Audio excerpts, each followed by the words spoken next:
Mano, hoje vai começar a história mais triste e do personagem que mais sofreu na obra de One Piece. Depois que essa história for contada completamente, eu desafio você a me falar quem sofreu mais do que o Bartolomeu Kuma. Bora pro vídeo que tá insano. O mundo está em colapso e ninguém sabe por quê. One Piece finalmente retorna com a continuação da saga de Egghead e já chega quebrando tudo. O bando do Chapéu de Palha tá cercado por todos os lados, a gente vai ter revelações insanas que estão prestes a mudar o rumo da história de One Piece e o verdadeiro caos vai começar. Batalhas épicas, mistérios que vão explodir a sua mente e a revolução que vai abalar o governo mundial. Esse é o início do fim e você não vai querer perder. Um dos acontecimentos mais impactantes do atual arco de One Piece foi o desaparecimento do lendário vice-almirante Monkey D. Garp. Durante a missão do resgate do Kobe, o Garp se dirigiu até a Ilha Ratinoso, a fortaleza dos piratas do Barba Negra. E depois de uma luta insana contra o seu antigo pupilo Aokiji, a marinha não tem notícias, não sabe onde ele tá ou sequer se ainda tá vivo. Agora, bora falar sobre a destruição do reino de Lulusia. Esse provavelmente é o momento mais assustador e chocante do mundo de One Piece até agora. Sem aviso, sem explicações, um reino inteiro foi apagado do mapa, como se nunca tivesse existido. E isso foi obra de Imu-sama, a figura sombria que comanda o governo mundial por trás das cortinas. Poucos sabem que ele existe, menos ainda do que ele é capaz. Essa arma, possivelmente ligada ao reino antigo e ao século perdido, é um dos maiores segredos de One Piece. O mundo mudou após a queda de Lulusia. O nível do mar subiu, ilhas deixaram de existir e mais do que nunca, o governo mundial se mostrou como o verdadeiro vilão oculto dessa história. Mas agora, voltando para Egghead, a ilha está completamente cercada. E o responsável por essa operação é nada mais nada menos que o almirante Kizaru.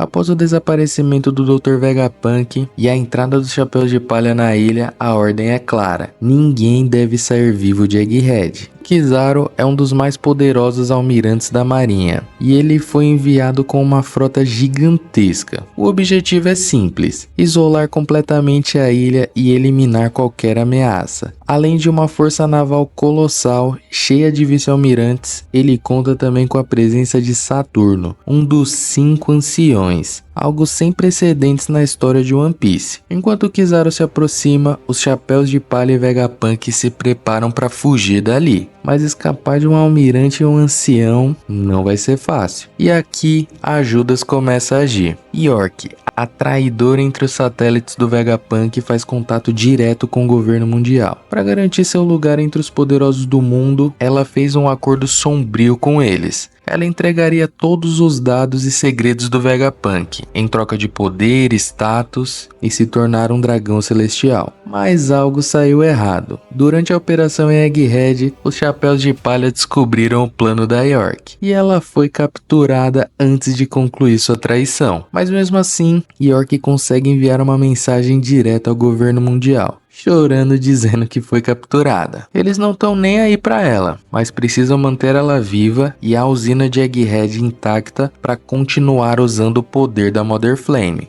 Aí, o Luffy, imprevisível como sempre, pega o Dendemushi e entra em contato direto com os 5 anciões. De um lado, os homens mais poderosos do mundo, frios, calculistas e arrogantes. Do outro, o Luffy, determinado, imprevisível e agora com uma das frutas mais temidas do mundo despertada. Luffy diz que vai usar York como refém para poderem escapar dali, mas com certeza não vai ser uma tarefa fácil não. Para conseguirem escapar, eles começam a bolar algumas estratégias e se dividem em grupos para conseguirem chegar até o Sunny, e assim começar a sua fuga para a próxima ilha, que vai ser Elbaf, meu parceiro. O próximo destino é a Ilha dos Gigantes. E agora vai começar o maior embate da história de One Piece para poderem fugir da Ilha do Futuro. E ele começa quando o almirante Kizaru chega na ilha facilmente, burlando todas as defesas graças ao poder de sua Akuma no Mi. Sentomaru, o seu antigo subordinado e amigo de longa data, se prepara para a luta inevitável e já coloca toda a defesa da ilha e os pacifistas em guarda. Os pacifistas estão ativados, liderados pelo Sentomaru.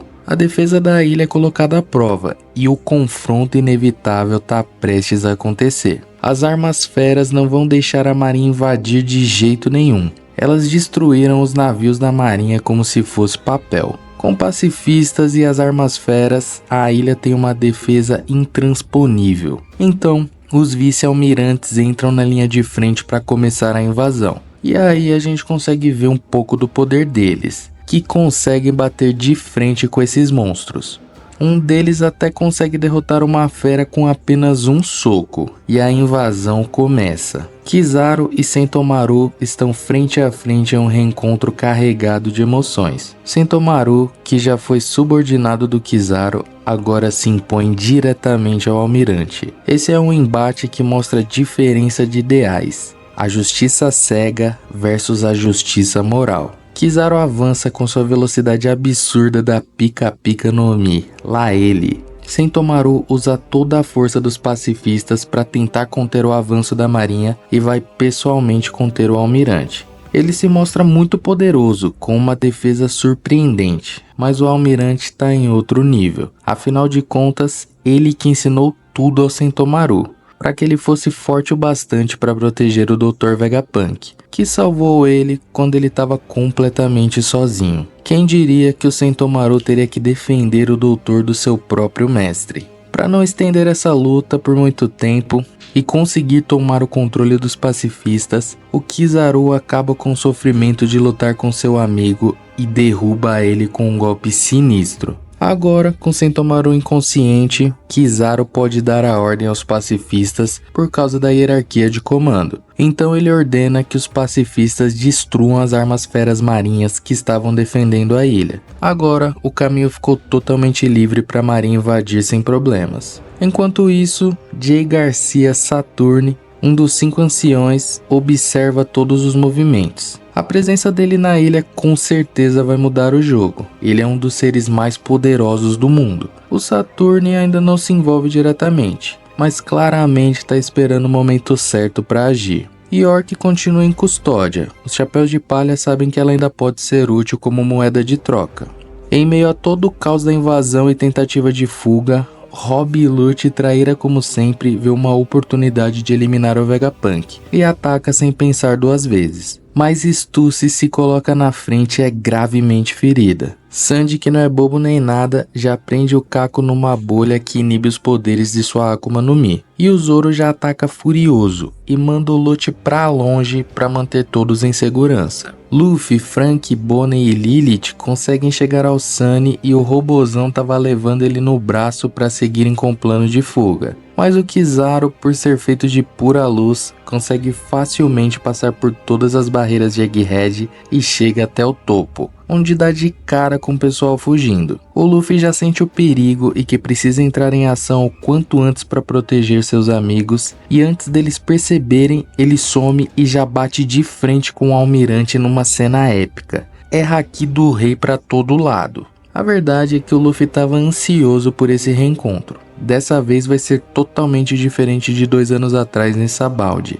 Afinal, agora ele tá 100 vezes mais forte. É aqui que a gente começa a se preparar para quebrar o nosso coração, com o sofrimento silencioso de um dos personagens que mais passou por situações devastadoras na série, o Kuma. Tudo começou a partir de um experimento brutal ao qual ele foi submetido sob as ordens do governo mundial. Ele foi desumanizado, usado como cobaia pelo Vegapunk com a supervisão dos próprios anciões. Seu corpo foi remodelado, sua mente apagada, e mesmo assim ele continuava sorrindo, pela esperança de um mundo melhor. Mesmo perdendo tudo, memórias, identidade, liberdade, de uma forma inexplicável, um pedacinho da sua mente continuava resistindo. Tudo para garantir o futuro de alguém especial. Então, ele começa a andar, mesmo sem ordens, mesmo sem explicação. Como se fosse puxado por uma força maior, o Kuma se move. E esse movimento não é normal. A câmera foca em seus olhos e uma centelha de consciência parece surgir.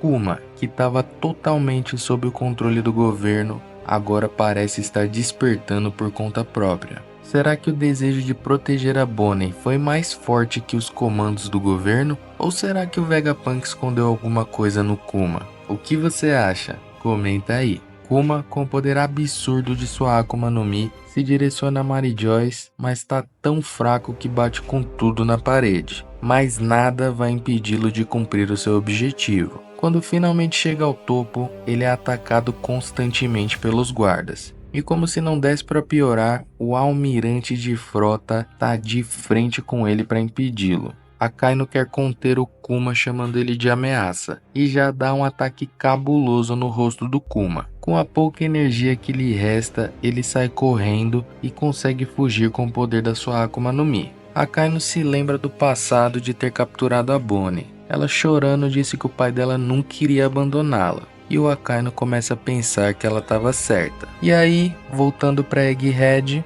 Luffy já tá usando o Gear 4 Snake Man e lutando com tudo contra o Kizaru. Eu curto muito mais essa forma do que a Bound Man. E você, qual prefere? Luffy vai atacando com todo o poder que ele tem. Ele dá vários golpes abusando da velocidade da forma Snake Man. Mas o Kizaru consegue se defender sem grandes problemas. Mas ele já reconhece que o Luffy ficou muito mais forte e começa a entender como ele foi capaz de derrotar o Kaido.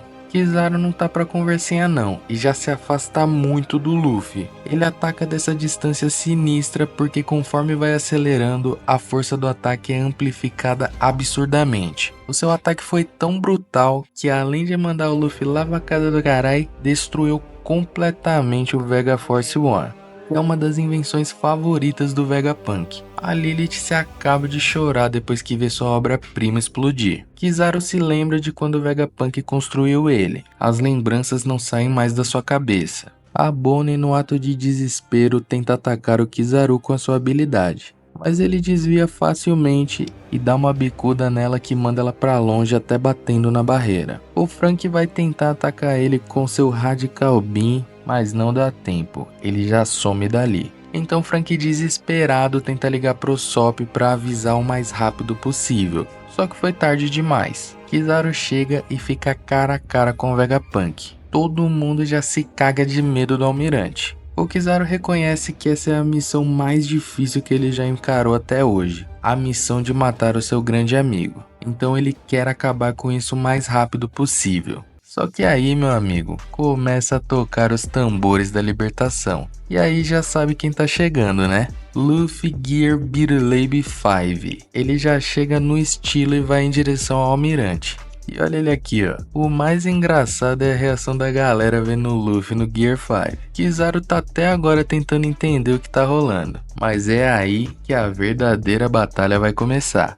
O Luffy já pega o Kizaru e ele até pede pro Mugiwara pegar leve. Mas com o Gear 5 ativado, o Luffy manda ele pra muito longe. Mano, eu fico aqui me perguntando. Agora, quem que é páreo pro Luffy? Essa forma tá muito apelona. Quem você acha que ganha dele? Comenta aí. Enquanto isso, a Bonnie tá se escondendo, depois de ter levado aquela bica caprichada do Kizaru. Algumas pessoas ficaram indignadas por ela ter sido atacada. Com certeza uma delas é o Gado, mas o Vegapunk também vai arriscar tudo para salvá-la. Toda ajuda é bem-vinda, então o Gado, Frank e Vegapunk se juntam nessa missão. Mas a Bonnie não é fraquinha não. A Akuma no Mi dela tem um poder bem apelãozinho, viu? Ela vai dando conta de vários soldados da marinha com seu poder, transformando eles em crianças ou idosos. Mas a quantidade de soldados é absurda. Aliás, você pode estar se perguntando como ela sobreviveu depois de levar aquela bicuda que fez ela bater na barreira.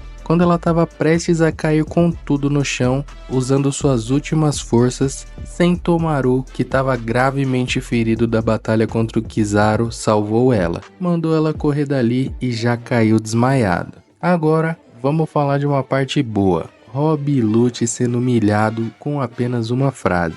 Lute e Zoro estão trocando vários golpes. E mano, eu tô curtindo muito a animação. As cenas de ação estão muito fluidas, muito bem animado. Isso porque a gente tá falando de um anime semanal, tá? Tá insano. Lute e Zoro por enquanto parecem até que estão em pé de igualdade. O Luffy, que tá suave depois de mandar o Kizaru pra longe, vê o Zoro lutando e pergunta se ele precisa de ajuda. Claro que o Solador diz que não, né? O Zoro fala pro Luffy focar no Kizaru, e agora a humilhação vem forte. Lute diz que não é nada mal derrubar o imediato do capitão. E aí, exalando o haki do rei, o Zoro diz que se isso que ele mostrou até agora é o melhor que ele pode fazer, ele não vai ter mais a chance de enfrentar o capitão. Aí eu te falo, ver o Lute sendo humilhado é sempre satisfatório. Kizaru ainda estava voando para longe, mas antes de cair no mar, o almirante apela com sua Yasakami no Magatama e numa velocidade absurda volta para Egghead para bater de frente com o Yonko. E aqui a gente pode ver uma homenagem clara ao Naruto, com Kizaru usando os clones das sombras para atacar o Luffy. E tem mais, não satisfeito ele usa junto com os sabres de luz. E aí a batalha começa a ficar insana, e de novo, que animação. Kizaru vai atacando o Luffy com os clones e o sabre de luz. Luffy contra-ataca com o chicote do alvorecer de borracha. Mas lutar contra o ser de luz não é nada fácil também. Luffy fica gigantesco, mas no fim acabou foi virando um alvo fácil pro Kizaru. Mas essa forma ficou imprevisível demais. Olha como ele atacou o almirante. Luffy vai se livrando dos ataques do Kizaru das formas mais imprevisíveis possíveis. Mas o foco do almirante é outro. Não é lutar contra o Luffy, e sim matar o Vegapunk. Então antes dele perceber, ele já pegou o Sop pelo pescoço e tava perguntando do velho. E aí, a gente vê que o Vegapunk já tá a milhão indo em direção para salvar a Bonnie. Kizaru percebe e já ataca com tudo para eliminar o Vegapunk. Mas aí, meu amigo, eu não duvido de mais nada do Gear 5. Ele simplesmente comeu o laser, pô. A reação da galera que me quebra muito.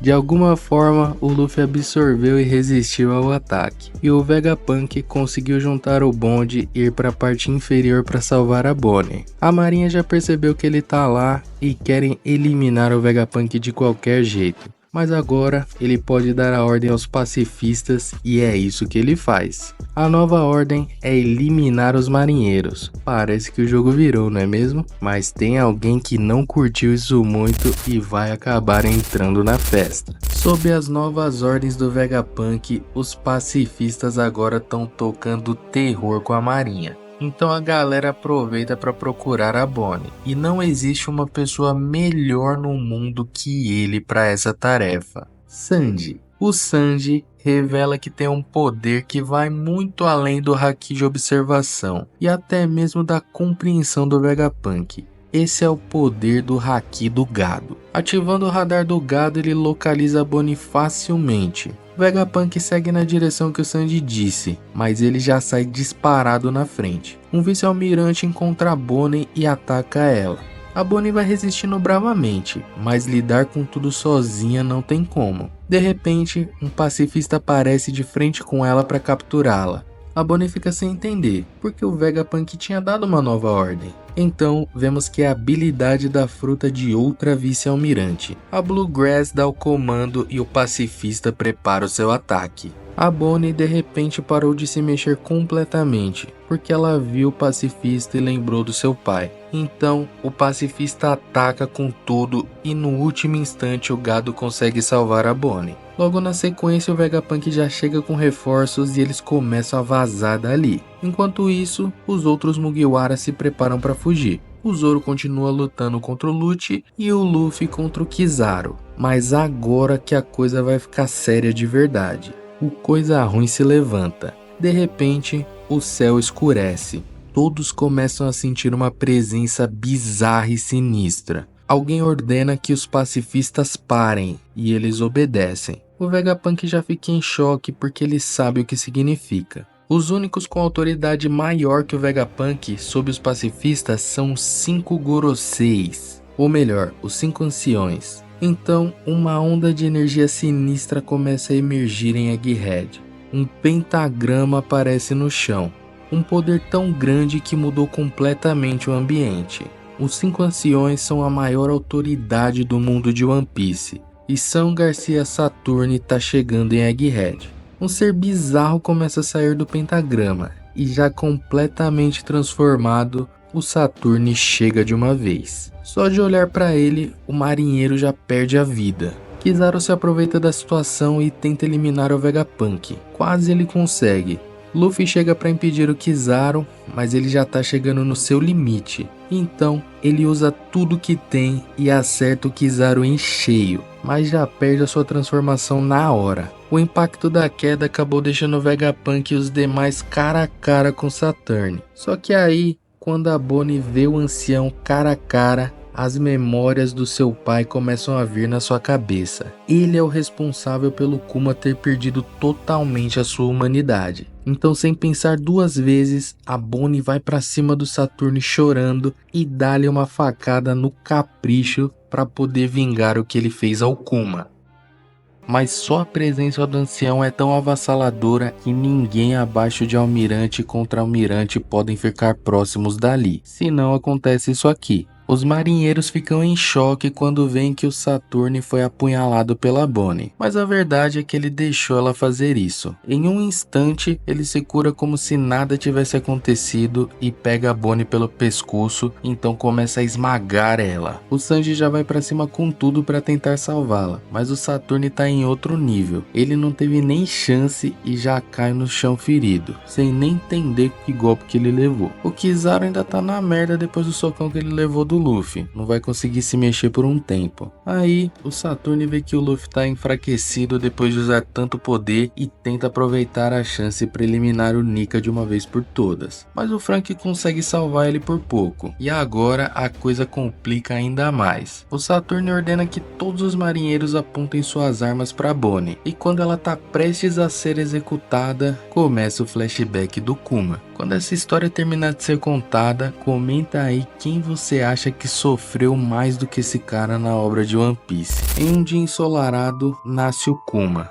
O bebê que se destaca por sua alegria sem fim, mas o sangue que corre em suas veias esconde um segredo que, ao ser revelado, vai trazer trevas ao seu futuro. O pai de Kuma pede ao doutor que nunca revele a qual raça ele pertence. O nome dessa raça ao qual Kuma e seu pai pertencem se chama Bucaneiros. Essa é uma raça especial, com membros que são mais altos que humanos médios, mas menores que os gigantes. Os Bucaneiros eles são uma raça mestiça, possivelmente com ligações a gigantes ou até mesmo a raça antiga de Nika, que pode ser uma raça diferenciada ligada aos gigantes. Pouco tempo depois, o doutor não manteve a sua promessa e os segredos de sua raça foi revelado. Enquanto ele ainda era bem novinho, Kuma e seus pais foram separados e foram escravizados pelos Tenryubitos. Eu não preciso nem dizer o quão brutal e desumana é a forma como os escravos são tratados, né? Um certo dia, o Kuma encontra o seu pai. Ele tenta se fazer de forte e, mesmo sofrendo diariamente, diz que tá tudo bem e mente dizendo que o seu mestre trata ele bem. O Kuma pergunta ao seu pai sobre sua mãe. Nesse momento, eles se sentam e ele conta que sua mãe faleceu e que deve estar em algum lugar melhor agora. Então, sentados, eles não aguentam e começam a chorar sem parar. Outro dia, para tentar animar seu filho, ele conta de uma lenda que sobreviveu entre os gigantes de Elbaf e os Bucaneiros. O pai de Kuma diz que um dia ele será libertado por um guerreiro lendário, Nika,